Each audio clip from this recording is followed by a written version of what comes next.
Go ahead. Anytime? Yeah. My name is Steven Valentine, and I'm a writer. I'm working on my first book, Done in Disbelief. And I really don't have any experience writing books. This is my first one.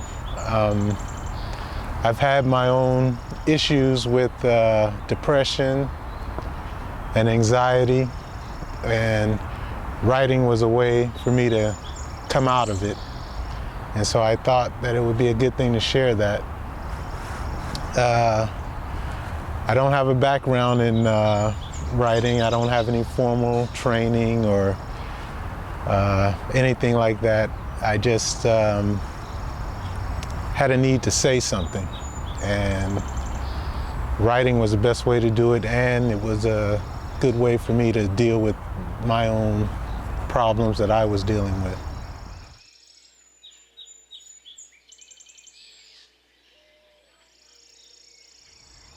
Well, basically, I started out to write a screenplay. That was the original goal, just to, when the United States, when we invaded Iraq in 2003, you know, I was pretty upset. You know, I felt like I didn't have a voice, or, you know, I couldn't, you know, scream loud enough, because I just thought that we were going down a path that was just, you know, something that we shouldn't do. And I just wanted to say something without, you know, preaching or anything. I wanted to, you know, do it in an entertaining way, but to, you know, to make a statement. And so that was the original idea, was to just write a screenplay. But in writing the screenplay and researching the screenplay, I ended up reading a lot of different books on psychology and on black psychology and so forth, and which led me into mythology. And studying that mythology, you know, led me to Joseph Campbell, who is an authority in world mythology, and you know, he's a professor in literature and world famous mythologist. And he was basically the one that gave me the tools to go on my own personal journey. And at the time, as I was writing the screenplay, I wasn't aware consciously of what I was doing. I was just trying to tell a story. But in looking back, I can see that I was telling my story, but only in a fanciful way. And mythology just kind of helped me get in terms with what I was going through, and helped me find the thing in me that was ticking, and what was out of balance, you know, what was in balance, and to know the difference between the two. And so that is basically the how I started out on the journey. And along the way, I decided to make notes, and, you know, for clarification for myself, and just as a way of kind of leading or leaving breadcrumbs, you know, as far as I'm, you know, as I was going on this path. So I took notes, and those notes and dreams, you know, also, you know, I was documenting my dreams at the time. So over 7 years of trying to, you know, writing the screenplay, trying to sell it, the ups and downs of it, the ups and downs of the depression and the anxiety is all documented in these notes. And so those notes became the book, Done in Disbelief. I have no idea, you know, if anyone will read it, or if it will mean anything to anyone else. I just know that I had to write it. And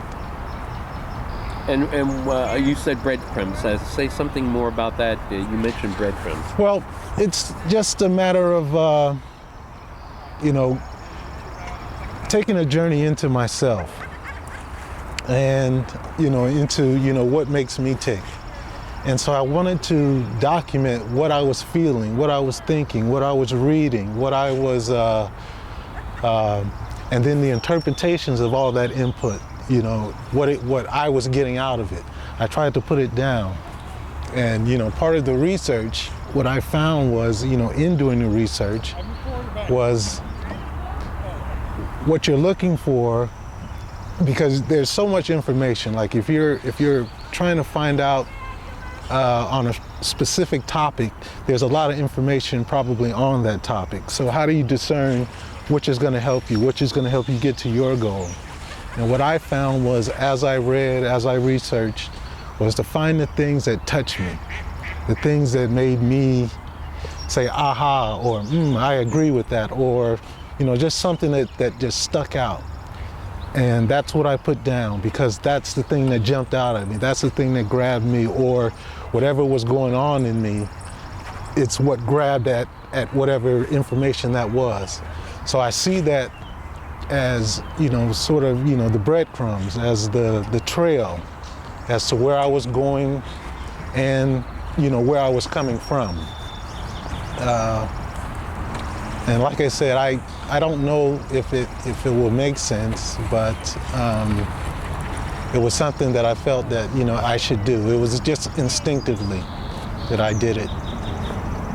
When you say breadcrumbs, also I think of Hansel and Gretel, and I think of, you know, that was the way that they were able to find the way back if they hadn't been eaten. I mean, the idea is you want to find some way that you don't lose yourself, that you can actually find. Exactly, and that's part of it as well, to have that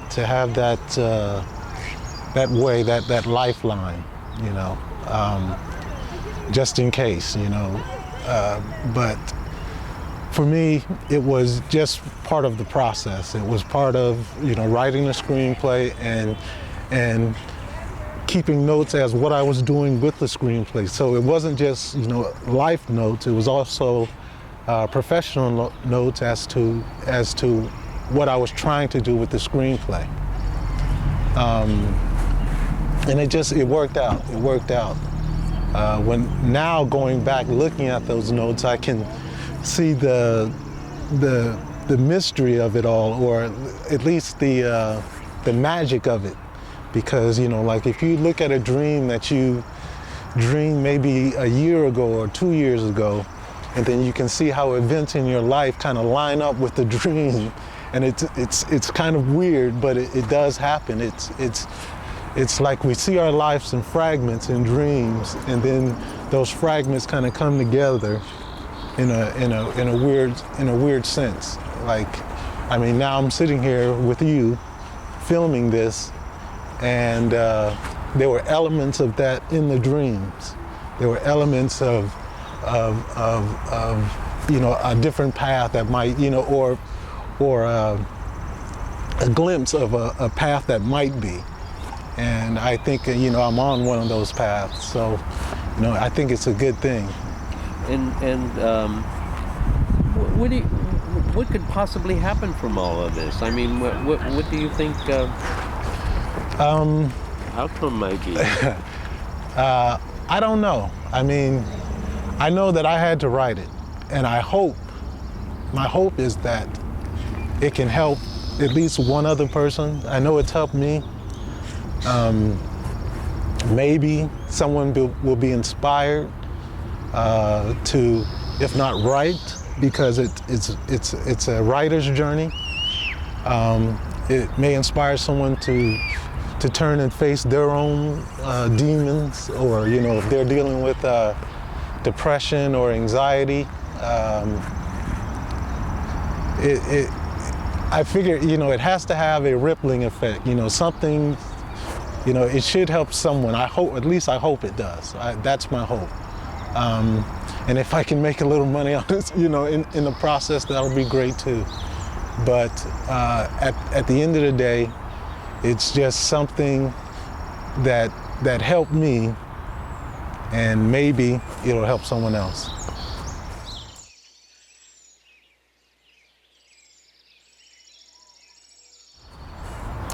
Now, maybe we could go back now, double back, and talk about. I know.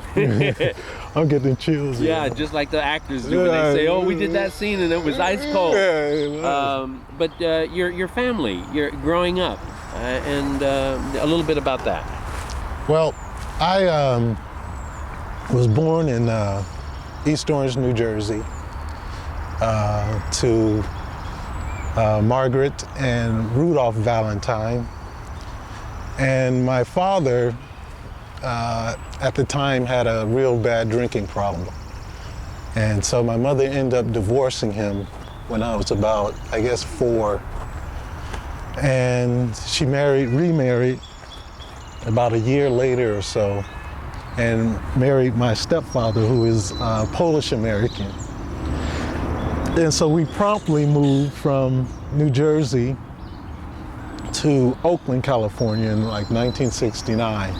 So you can imagine what it's like for an African American kid to have a white stepfather in Oakland, California. I got into a lot of fights growing up.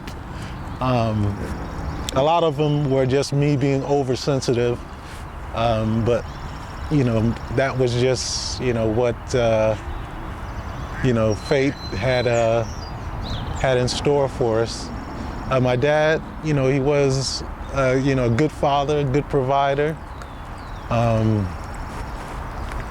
My sister and I, it was just the two of us, so my mom and dad worked basically 10, 12-hour days we went to a private school. Can't say like we were poor, because we weren't, I guess, middle class, lower to middle class. But they gave us everything. They gave us, what they could. Like my father and I, growing up, I pretty much tried to stay away from him. He was one of those guys that, he provided for you, he did everything for you, but he was very critical.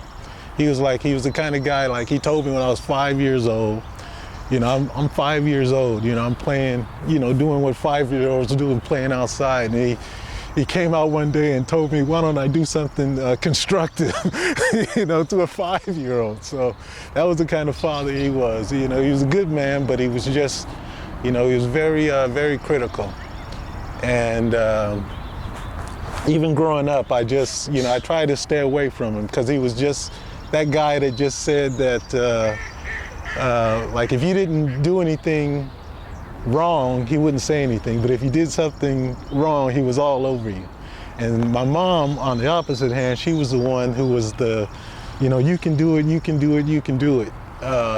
My dad was the one that he kept the lights on, he kept the heat on, and he kept a roof over our head and clothes over our back. And he let my mom do all the encouraging. Growing up, went to St. Louis Bertrand in Oakland, great school. Bishop O'Dowd for a year before we moved to Vallejo. And there I was decent in sports, I guess. I mean, I played football, ran track, wasn't unpopular in school or anything. Was pretty friendly with everybody. I guess it wasn't until I got into college and started to, when things weren't going as quick as I thought they should. I guess that's maybe when depression started to, come around, or at least, looking around, because you kind of look at your peers. You always judge yourself by your peers, and you notice all of a sudden, you're here, and then they're inching along, and they're, moving on with their careers or getting their degrees, and next thing you know, you look around and you say, wait a minute, everybody's moved on, but I'm still here, what's going on? So that's pretty much where I think, focusing on that and looking at my life's track and not seeing the results that I wanted. And at the time, I had always had glimpses of writing, throughout my, high school career, even back at St. Louis Bertrand. I knew that, I wanted to be a writer, or at least that I had an imagination that I wanted to share. And I mean, I was a C student. I mean, I was a terrible student. Just not because I don't think I'm like dumb or, you know, I don't have the intelligence. It was just, I didn't want to do it. You know, I was one of those kids that if I didn't want to do it, I didn't do it. You know, if I wanted to do something, I did it. That was just, you know, that was just how I was. And so I was pretty much, you know, I did enough to get a C or to pass on to the next grade, but I didn't try to, you know, excel. And it wasn't until I think the 7th grade I got my first A, and it was because of something that I wrote. And I think that was the first glimpse of that, you know, maybe, you know, I might want to be a writer, because all it was a book report on Bruce Lee, but the teacher put it up and, you know, had a big A on it and put it up in front of the class, put it on the board. And so that was a big thing. And then the next time that happened was the senior year in high school, where I was writing in a journal, didn't think anything of it. And then one day the teacher, it was actually after I think I had smoked a joint, right before my English class. And I went in and wrote in this journal. And the teacher, and I had been writing this journal, you know, all semester. But this story, for some reason, it really grabbed her, and she read it in front of the class, and I'll never forget it. It was at first I was embarrassed, but when I look back after she finished, and then all the other people that looked at me and how they looked at me, it just, you know, it struck me. I was like, because she was the first one, Mrs. Ellison was the first one to tell me, you might be a writer. But at the time, all I was thinking about was football. You know, I was going to play in the NFL. That was my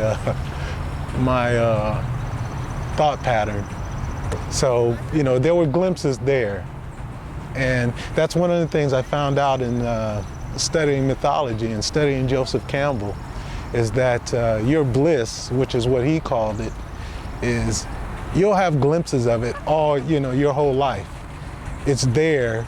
It's just that the calls of life and the you know, responsibility and just, you know, the cares of life will pull you away from it.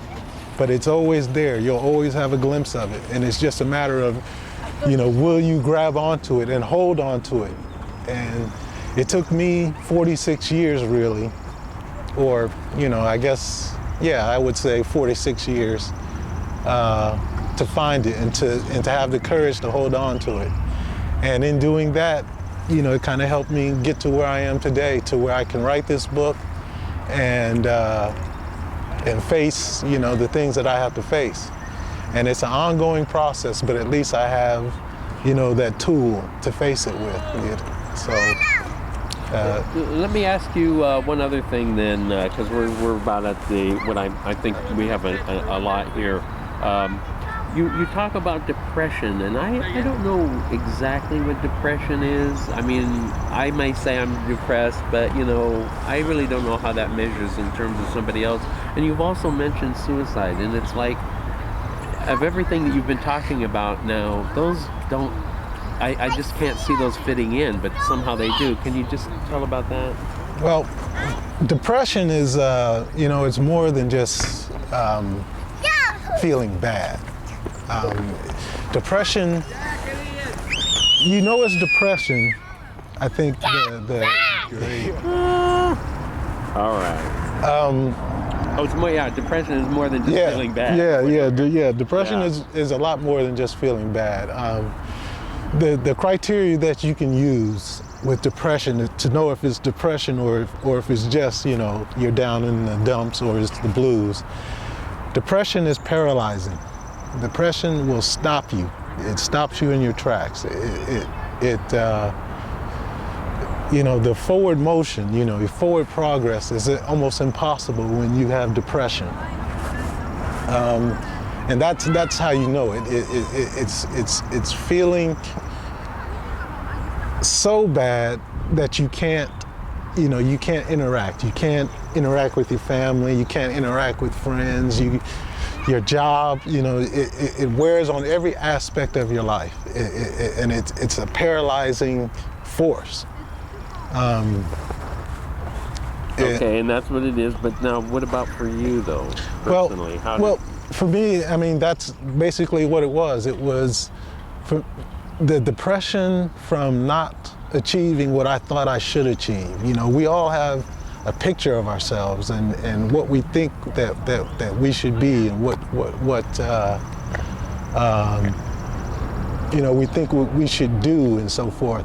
And part of that picture is partly made by us, and there's a portion of that picture that's made by others, like, you know, your family, your you know, expectations that people put on you. And I found what got me to that depression was that my picture of myself was mostly made by others. It wasn't, you know, the portion that was me was very small. And so the depression set in from not being able to fulfill the picture that others had kind of put on me, and that, you know, and then I had internalized and saw that for myself. You know, this is how I should be. This is how I should live. This is you know what I should do. You know, I was in the corporate world. I worked there. You know, that was what you did. I worked for Charles Schwab. That was you know, you go off and you make money, you get your house and so forth. And I mean, I wanted those things. I wanted those material things, but there was something else that was missing. There was something that I felt like that it wasn't me. You know, I wasn't expressing me. I wasn't doing, you know, what I should be doing. And that feeling of depression it paralyzed me to the point where I couldn't reach out and try to find, well, what is it that I should be doing? How do I get from here to there? How do I make that step? And the more I thought about it, and the more I couldn't move. It was a strange kind of thing, but that's what depression is. It paralyzes you. And then if you couple that with anxiety, you know, the anxiety of not moving, the anxiety of, wait a minute, there must be something wrong with me. Wait a minute, you know, I'm sick, you know. And for a long time, it just grated on me. And so I ended up moving back home with my parents, and there, you know, once again, I'm in the house with the critical father again. And so that just kind of pushed me, you know, over the edge. That put me to the point where I felt like, okay, this is it. You know, I went into this suicide thinking, I'm gonna kill myself because I want to find out why. I want to meet God. I want to find out why this happened to me. Why didn't my life go the way I wanted it? And so it was like, you know, depression and a frustration level that just it had hit the point where I didn't care anymore, and I just, you know, and that's what brought me to the point of an attempted suicide. And I took pills. You know, I didn't try to shoot myself or anything like that. You know, I'm a punk as far as that's concerned. But it was, you know, my mother that came in the room, you know, came in from work and that found me and got me to the hospital, and they pumped my stomach and everything, and, you know, wanted me to go into, you know, actually I did. I had to stay for psychiatric evaluation. And then it wasn't too long after that I kind of suffered a nervous breakdown, because right after that I started reading the Bible. I mean, I read the Bible. I think I read the Bible from Genesis to Revelations in about 4 days, but with nonstop, without sleeping. And at the end of that is where I kind of, you know, I think it was more sleep deprivation. And I kind of had a breakdown. I ended up back in a crisis center. And that's pretty much when the anxiety came in with the depression. So I was, from that point, I was dealing with both. And still didn't know how to do it. All I knew was to try to be this picture that everybody wanted me to be, you know. So I kept trying to go out and trying to find a job, trying to push the depression down and trying to, you know, go out and try to fit.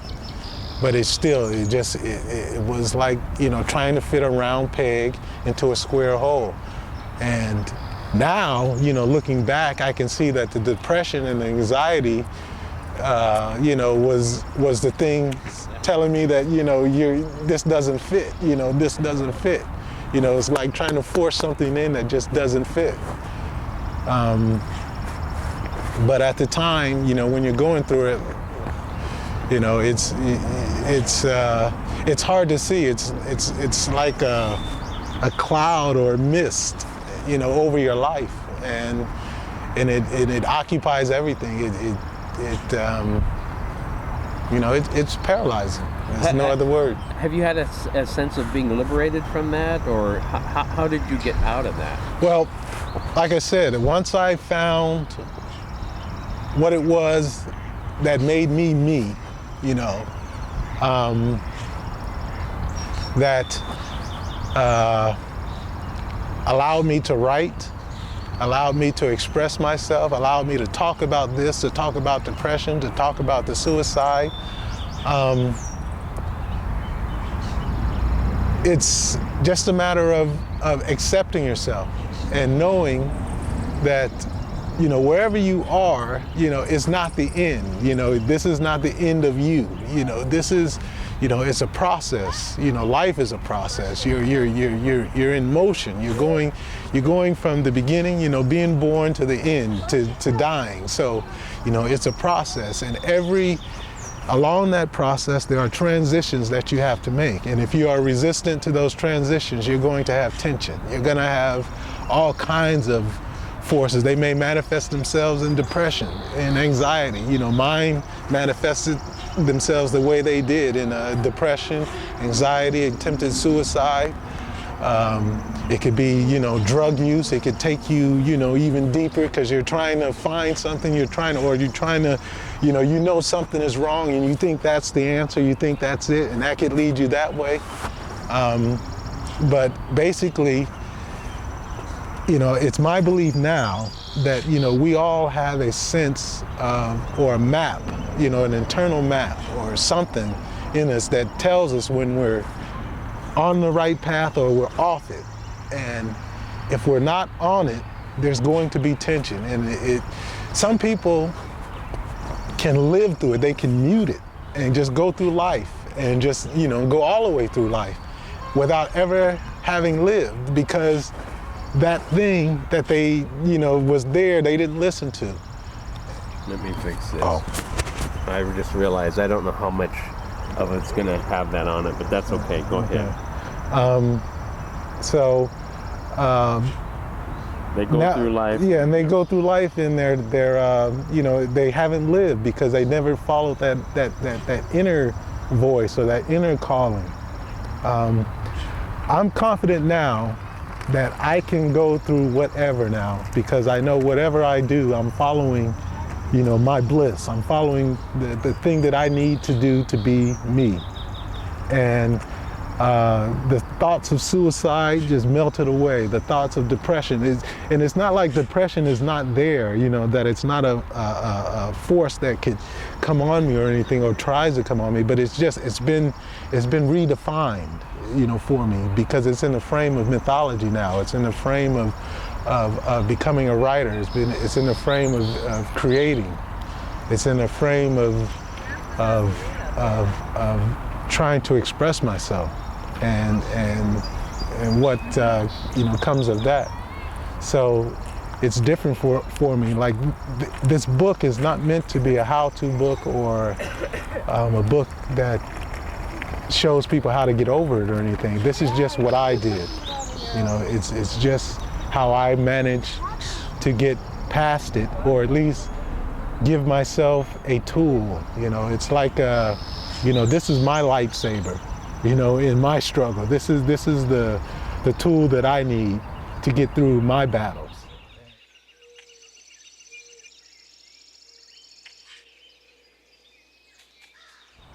You know, the difference between then and now is that I'm aware of what I'm going through. I'm aware, I can talk about it, and I write it down.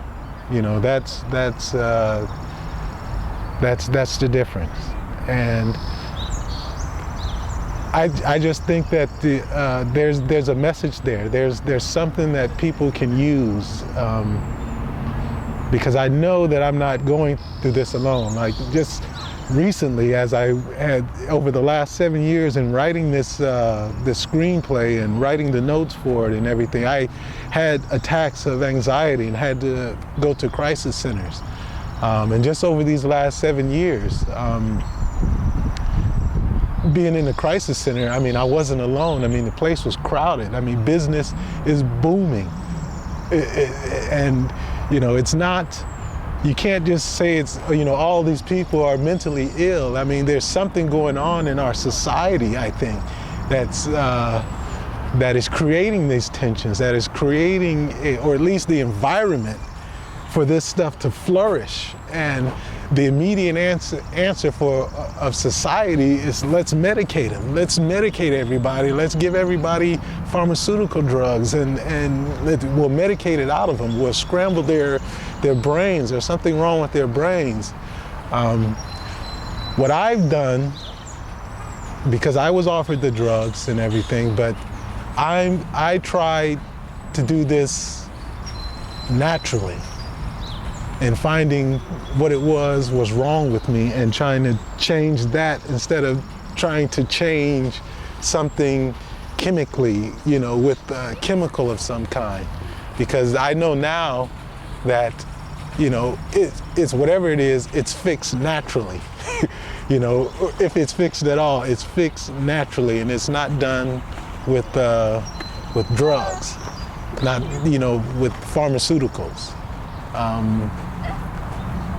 I don't know, there's something interesting in the fact that you have this rise in tension in our society, and how everything is, and then the rise of the number of people that are, you know, facing depression and anxiety, and then the rise in drug sales, you know, that there must be some kind of correlation to it, or you know, something. I mean, I'm not suggesting anything diabolical, but, well, maybe, you know, I am, but I don't know. It just seems interesting, and I just want to, you know, offer something to people, you know, that they can use, that's not out of a bottle, it's within them. You know, they don't have to go to any school, they don't have to go to any hospital, they don't have to go to any crisis center. They just have to basically sit down and recognize themselves, or take notice of themselves. And, you know, as I look back, you know, because when I was going through all these, you know, the depression, at least the worst parts of it, you know, talking about, you know, the glimpses of writing, I couldn't see that while I was, you know, dealing with the depression. It took me sitting down and looking at myself, and then those moments in life just kind of, you know, flared, you know, as I look back along my life, they kind of just were highlighted, these little moments that was like, that was there for you, that was there for you, and you just missed it, you missed it. And so it's just a matter of looking back and reflecting, going back, and because it's there are glimpses of what it is, of your bliss, or the thing that you were meant to do, the thing that makes you you, and the thing that it most likely will be something that only you can do. It'll be there. It's a glimpse, and you just have to look for it. And if you see it, you know, grab it, hold on to it. And, you know, your people in your life can probably give you clues as to what that is, because especially the people that know you the best, because they can tell you what those glimpses were. They can kind of see, you know, because a lot of times when you're doing the thing, whatever it is, everything about you changes, you know, for that instant that you're doing it. It'll, you know, your countenance changes, everything about you changes. It's, you know, it's like you're glowing almost. And, you know, just, you know, look back along your life's path and see the parts where that were glowing. And that's probably the sense of, you know, what you're supposed to do or what you should be doing.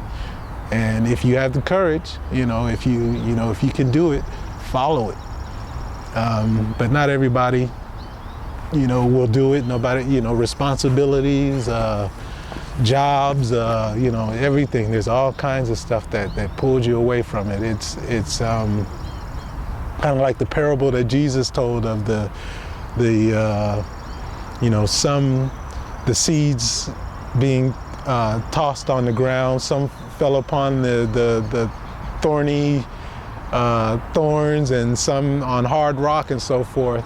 And this is that thing, this is that seed in you that can grow, but if sometimes the cares of the world will choke it out of you, you know, and it'll, you know, you'll become unfruitful, as scripture says. But this is that thing in you that if you find it, it will help you, and most likely it will help others. Because if you change your life and do the thing that you're supposed to do, and do it in a way that you know, that shines, you know, so that other people can see, oh wow, look at that, look at this guy, he's found something, he's doing the thing that makes him him, he's doing it.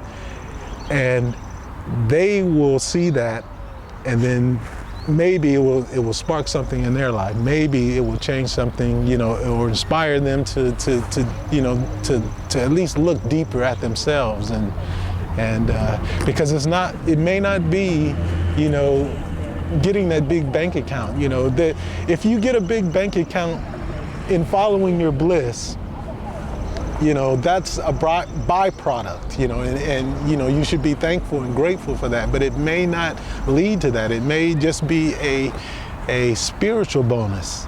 You know, it may not be a financial one. It may not be,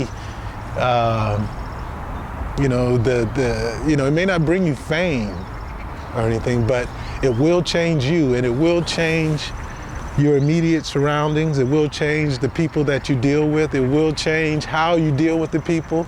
It will change how they see you. It'll change how you see yourself.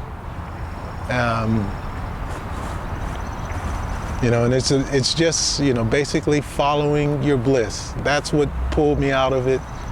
And that's the main message that I want to pass on, is to it's cold out here, man. That is the main message you want to pass on. Yeah, the main message to pass on is to follow your dreams, follow your bliss, and to not be afraid. I did, and now I'm sitting here with Ellison Horne, a videographer, and you know, a filmmaker possibly, and who knows what else. But I know that it's right, that you know, as you make the connections, or as you change, your surroundings would change, and the people that you deal with change. Joseph Campbell, he put it, you know, in The Power of Myth, he talked about, you know, when you get on that path, unseen hands just kind of come out of the woodwork, and they kind of help you. Next thing you know, you're dealing with people that you should be dealing with. You're dealing with the people that can get you to that next step. Facebook was a part of that, you know, being on Twitter. And it's amazing, because it's just like he said in mythology, you know, for the hero, sometimes the terrain rises as you go on your journey. The terrain rises to meet you. It's like the path rises to meet your footsteps. And you know, a few years ago, there was no Facebook, there was no Twitter, there was no way maybe me and you could ever have, you know, hooked up like this. And now I not only have a way to connect with people, but I can share my ideas, my beliefs, my you know, what I'm going through, and you know, on a mass scale. And I just think that's just part of it. That's mythology. That's how it works. You know, you get on that path, and things just seem to happen, you know, to get you there.